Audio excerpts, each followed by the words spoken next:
clawing our way out of our graves to bring you your weekly dose of chaos and darkness. I'm Rexy.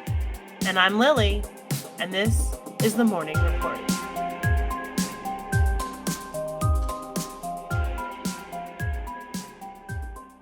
Hey, Mourners. Hello. Hi, Lily. Hi. We just ended the last episode like 20 seconds ago, and I was just like, no break. We're right now. I'm going to hit record right now because I want to know what happened. Don't you want to know what happens? It's going to just, if we're up here and like up here being like a 3 on the scale of 1 to 100 of awesomeness, we're going to like rock bottom it and then keep going. Oh, wow. Okay, it goes further. Okay. I do have a news story to give you before we go all the way to rock bottom.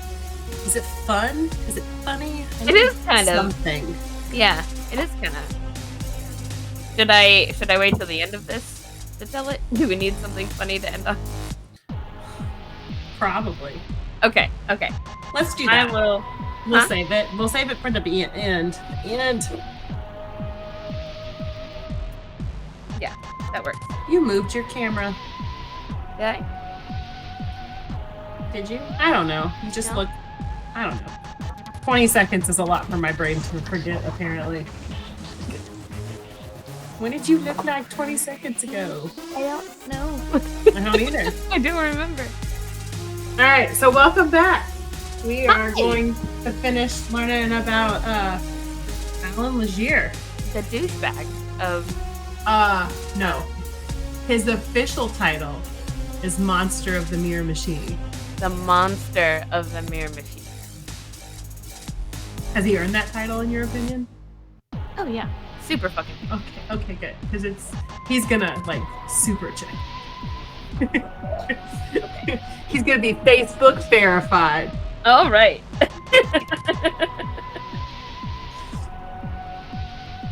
Okay, awesome. So last episode, he did some jerky asshole stuff. Escaped from prison, and is now like living in the woods. Yes. God, it's gotta be cold, right? Do you care about his well-being right now? No, it like that would make them easier to catch, I would think, right? If it's fucking freezing. He escaped from prison, so he doesn't really have anything. No, but he's back in his hometown, like a place that he grew up. Oh, okay. Like he knows, and he breaks into people's houses and steals things. Remember? Okay. So I was just thinking, like, this is easier. Why haven't they caught him? Not when petty crimes were your little life, your little childhood life. He's very good at it. And you know this town better than the back of your hand. Like, so now it's May 29th, 1989. Before escaping, Alan spent nearly 3 years in prison.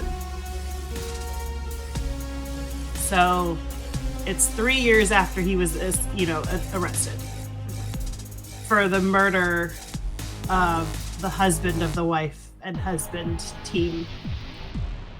There you go. That little. So now we're going to switch over and we're going to talk about Annie Flam and her sister-in-law, Nina. Okay.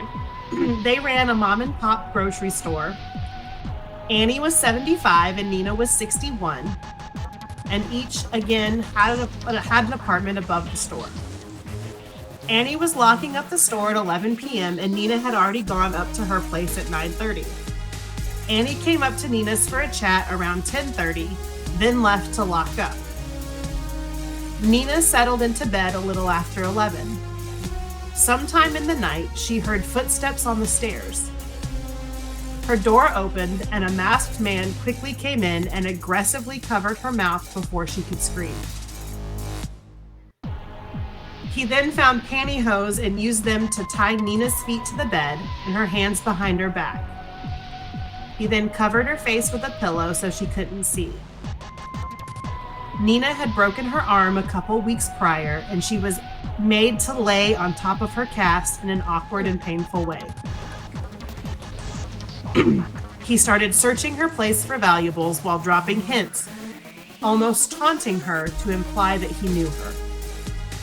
He asked Nina if she still worked at the liquor store and told her that he saw her daughter with her boyfriend around town that weekend.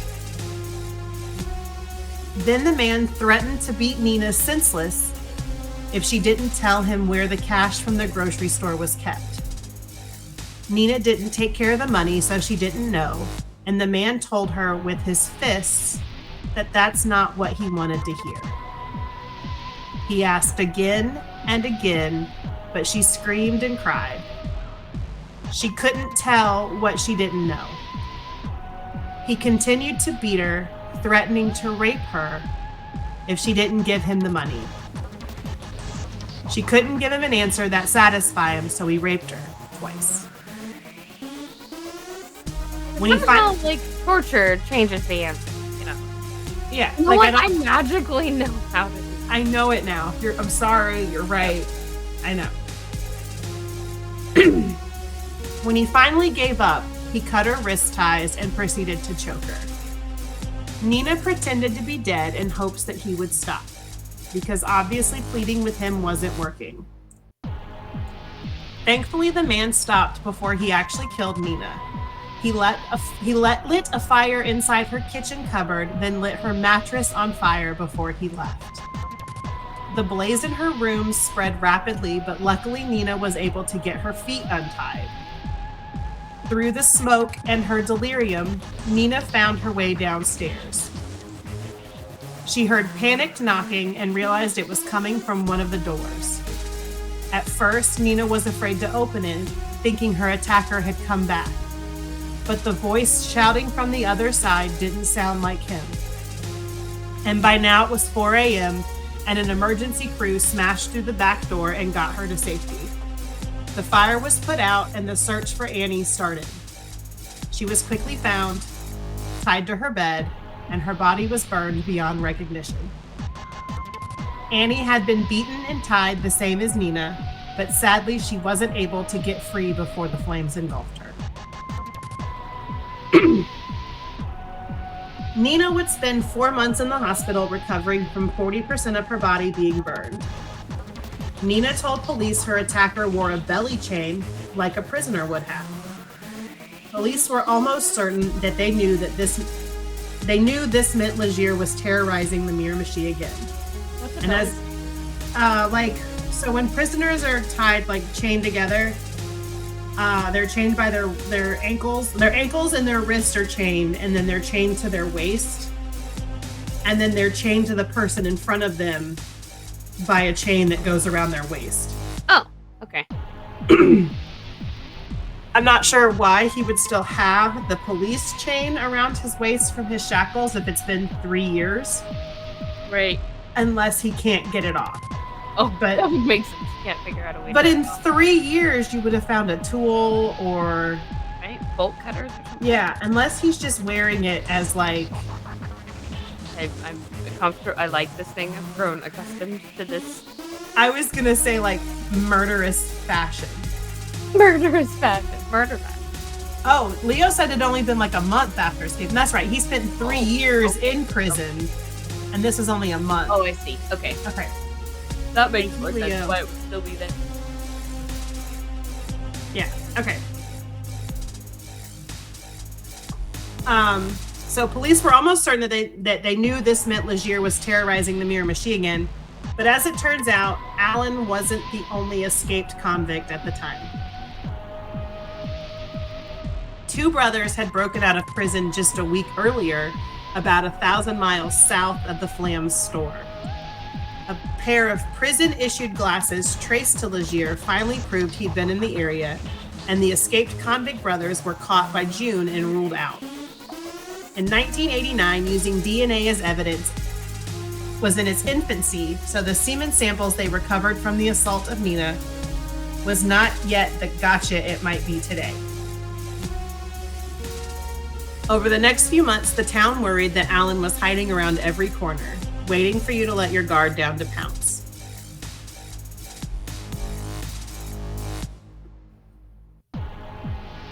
You put 100 miles. I read 1,000 miles. That's what I did. Okay, so they were 100 miles away from 100 miles where away. he was. Okay. I was like, what? No, it's 100. I like big numbers, okay? Shut up. So over the next few months, the town worried that Alan was hiding around every corner, waiting for you to let your guard down to pounce. People who lived alone bunked with others, and everyone bought guns and guard dogs. The town put in more street lights, and floodlights were put up everywhere. So many new lights that everyone called them their Legier lights. Oh, man. Okay. People were ready to round up a posse and find Legier themselves since the police couldn't. The fear was so great that they had canceled Halloween that year, because by the end of October, Legier was still at large. And just a couple weeks earlier, on a full moon, October 13th, a Friday, Alan would attack again. That's his birthday, right? No, he was born in February. Oh, on okay. Friday the 13th. Okay. Sisters Donna and Linda Donnie lived together in the town of Newcastle, just across the river from Chatham. Donna, 45, was at home around 10:15 p.m. working on crafts. Linda, 41, went out earlier that night and came home around 11. As she walked to the front door, she was knocked out and pulled inside. Both sisters were tied up and beaten and then raped in separate bedrooms. Legier tried to cover up the viciously bloody crime scene by setting fire to the house again, but somehow a wall with finger trails of blood from what looked like an escape attempt survived the blaze. The sisters were unfortunately not so lucky. Donna had been beaten and strangled to death, and Linda died from choking on her own vomit caused by the trauma. The fire destroyed their bodies so badly that the only way to tell the sisters apart was by weight, since Donna was larger than Linda. And once the police figured out Linda and Alan had once dated, they suspected Alan all the more.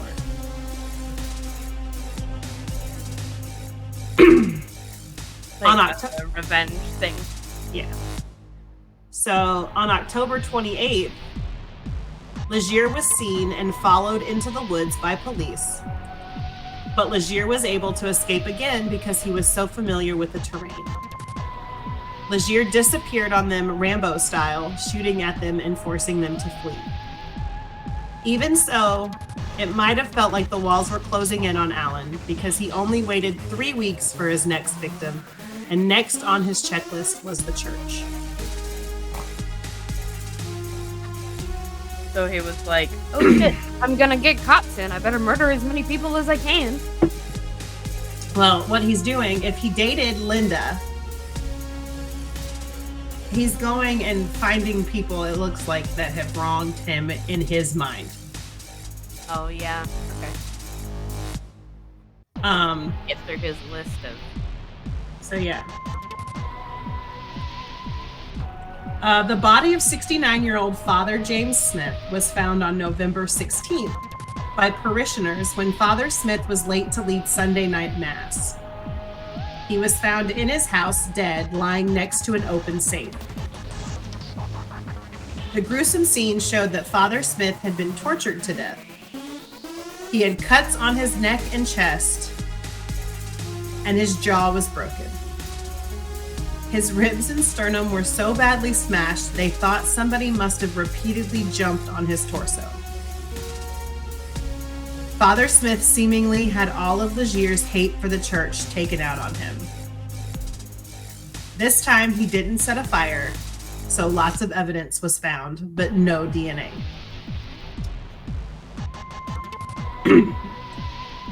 After all that fun stuff, look, we're getting really heavy. I can feel it.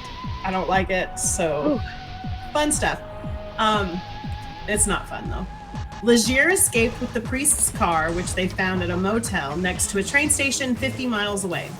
Okay. A rail attendant said a man matching Legier's description brought an overnight ticket to Montreal while trying to hide his face.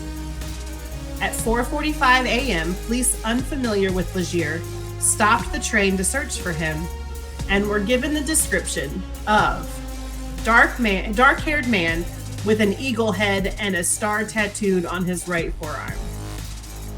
You have to check everybody's forearms. Yes. Be like, roll up your sleeves. Well, every dark-haired man. Yeah, okay. It was the 80s. Wasn't that wearing a every wig? man? Were there blonde-haired men in the 80s? I don't know. I mean, maybe one or two. And neither one of them were on this train. So, one man was suspected and asked to roll up the right sleeve of his shirt, but he had no tattoos. He was let go. But it turned out Alan's tattoos were on his left forearm. Oh, for fuck's sake. The man had given them a fake name, and the police had let Alan Legier slip right through their fingers. Again. So, Legier made it the 500 miles, and the bad Leo, the bad kid from Karate Kid was definitely not on this train. Okay? Are we sure? I don't know. Were you on this train?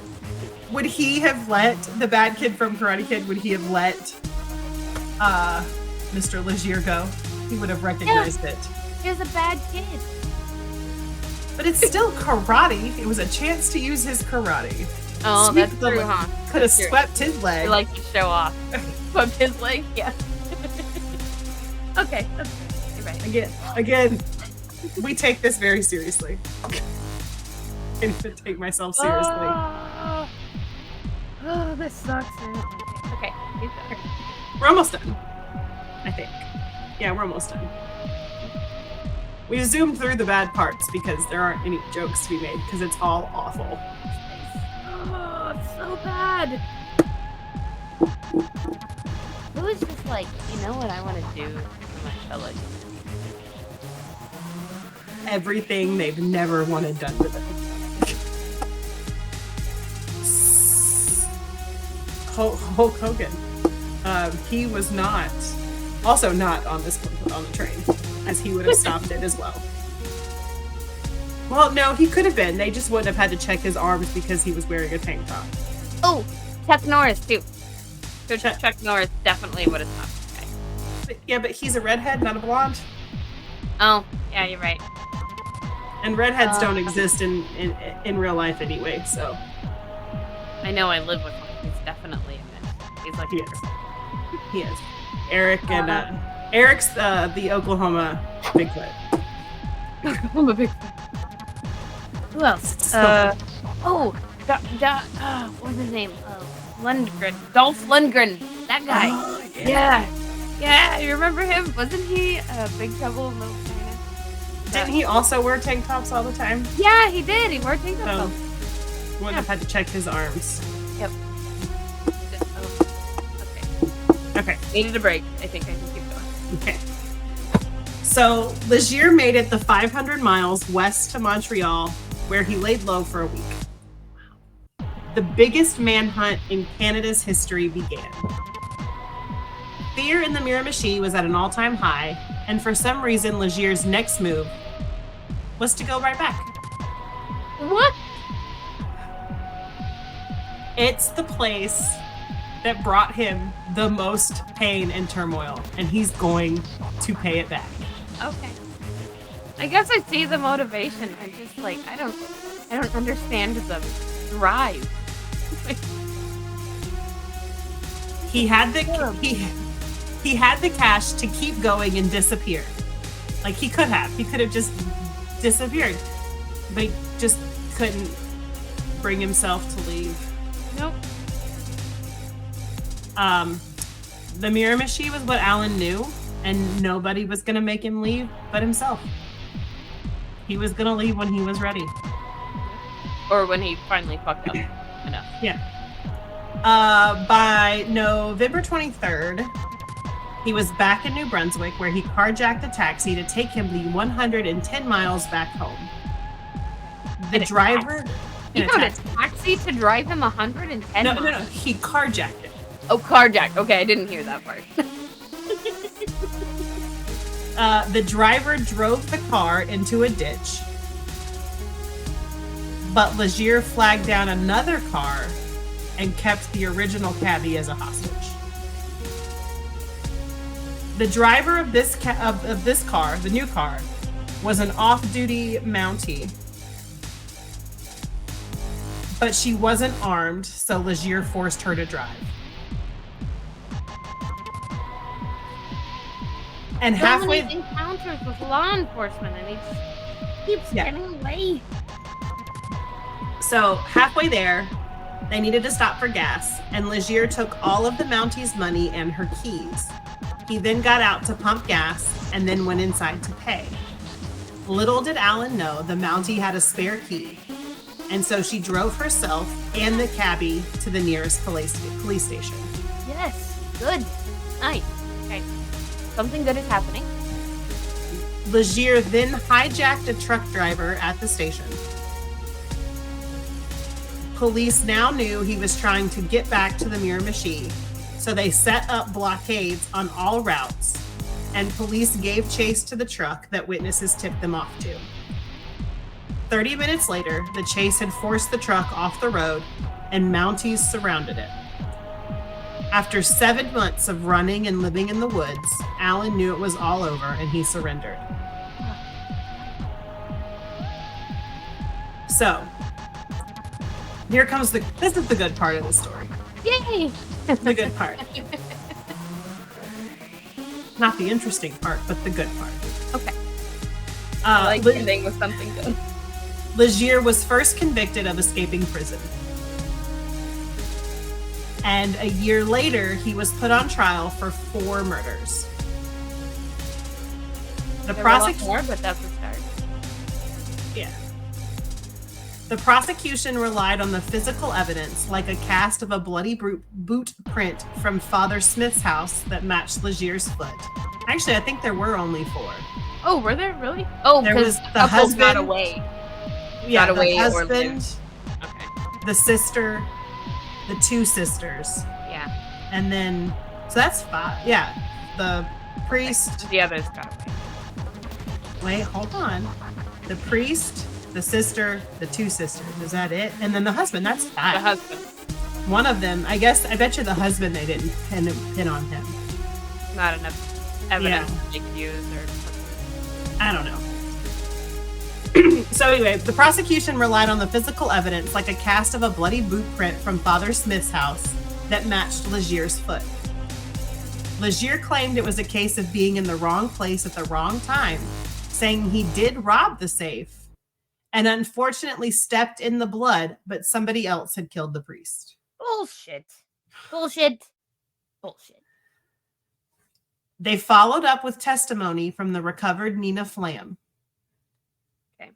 The jury was moved by her story of that night and were swayed to believe that her attacker was a local man who knew her, though she still didn't know who he was. Legier denied killing Annie, but admitted to assaulting and raping Nina and Annie. Then they brought the newfangled science of DNA. So maybe he was just thinking like he would get a lighter sentence for if he admitted to doing some part of it. Yeah. Okay. But like, what are the odds that 2 different crimes that you're being charged with, either you came in after or you came in before? Somebody else came in and did the murdering part. Yeah. I don't think so. Experts explain that everyone had their own unique DNA print, and that DNA from semen found at the Flams and the Donnies matched blood from a knife used to stab Alan in prison. Testing showed that there was only a 1 in 310 million chance that the attacker was a different local Caucasian. And since the whole population of Canada at that time was only 28 million, there was only one person it could be.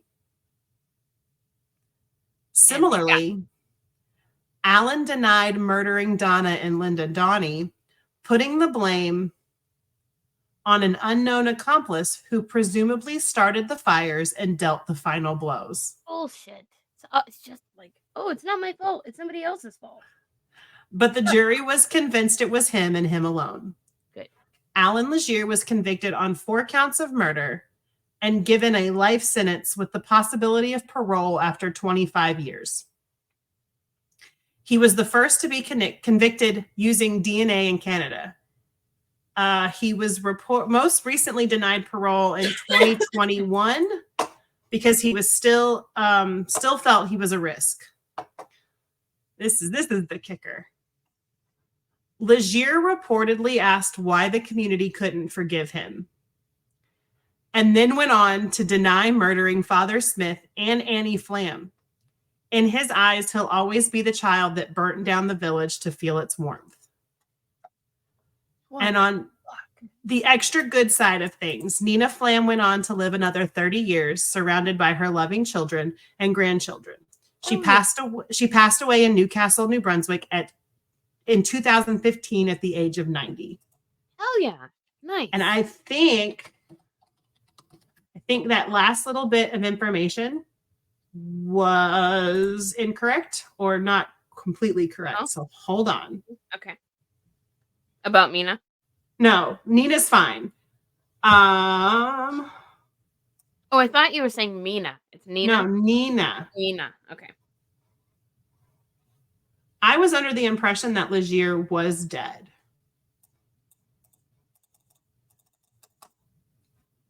But I do not know. He might not be. Okay.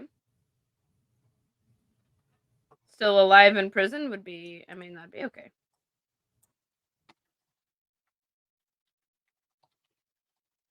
Is Alan Legier still alive? Seems to be. I thought he died after being... Yeah, so he was denied his parole hearing on January 13th, 2021. Oh, that's good. Don't give that motherfucker parole. No. So yeah, there you are. Yay. Wow. Okay. Well, I'm kind of sad that he's still alive, but I'm kind of also glad that he's still alive in prison. Like, to be, locked up and just stuck. Yeah. Wow. Holy fuck. So there you go. Never heard of that guy. Like, never heard of him. I'm going to start doing this. I'm going to start just surprising you with random stories. You're going to go start to read them and be like, nope, hold on. Got something for you. Wow. Yes, do it. This is, wow. I'm so fucking glad that he's caught and, behind bars. Monster is correct. Monster. Yeah, monster is the only word. Yeah. Damn. So, but at the beginning, you said you had something funny. I do. I was going to say that. I could wash our brains with a little brainwashing. With, where is this at? Okay. All right, this comes to us from the New York Times, and it was written by Emily Schmall on January 13th of 2024. And the headline is, I said that was 2 days ago. 2 days ago. And the headline is, Chicago's latest attraction, a rat-shaped hole. Wait, what? A rat-shaped hole. Okay. Go ahead and Google the rat-shaped hole in Chicago, and we'll put it on the screen. Chicago rat-shaped hole.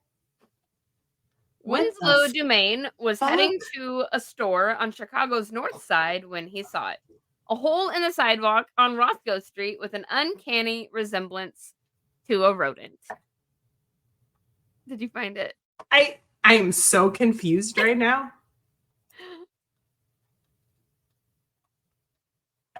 What the ever-loving crap? this one. There we go. Found a good one. Yeah, it has a toy mouse in it. Rat-shaped hole. The fuck? Mr. Dumaine, who was an artist and a comedian, said the hole represented two themes often present in his work: morbidity and whimsy. Had to What make is a pilgrimage. whimsical about that? I don't know. Had to make a pilgrimage to the Chicago rat hole. He wrote in a social media post this month, including a close-up photo of the rat-shaped hole.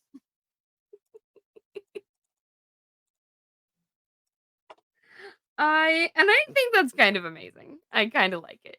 I think it's fun. What the crap? I'm confused by all of this. I mean, look at how happy this guy looks. Yeah. But look at the size of that hole. I know, it's they called it a concrete cutout, so, like, somehow, I don't know, it's super cool. Is that the end of that article? Yep, that's it. That's all I got. Okay. The rest is trapped behind a paywall of the New York Times. So, but that's all of the relevant information anyway. All right. Well, here, Cindy Nelson said that the imprint has been there ever since she and her husband moved to the neighborhood in 1997. Holy wow, 97. That's fantastic.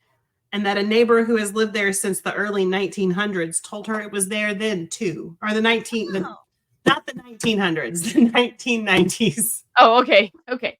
I was like, damn, this thing has been here forever. And also, that person is old.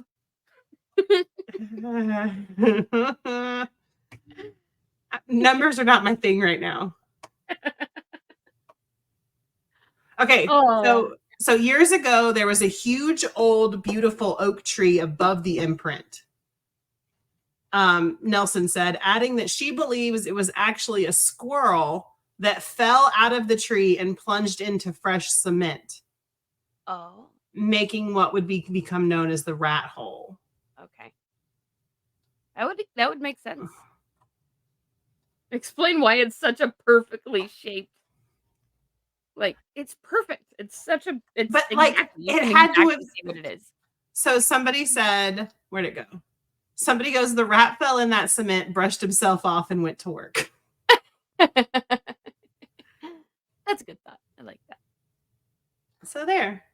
Yeah. So we ended on a funny note. We ended on something interesting and funny, not interesting and gut-wrenching. Terrifying. Yeah. A rat-shaped hole. Rat-shaped hole. There's your band name. Oh yeah, rat-shaped hole. Yep.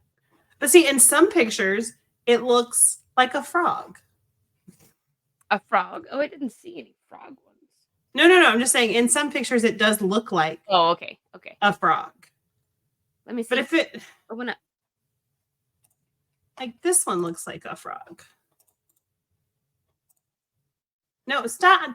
Don't do that. The hole makes you think of Richard Gere. The rat-shaped hole makes you think of Richard Gere, Leo. I'm so confused. I'm very confused. There are no pictures. Where did it go? I don't want a video. I just want to show them that I think it looks. I don't know what Leo is talking about. I don't either. Leo, are you on drugs? Are you on drugs, Leo? Tomato.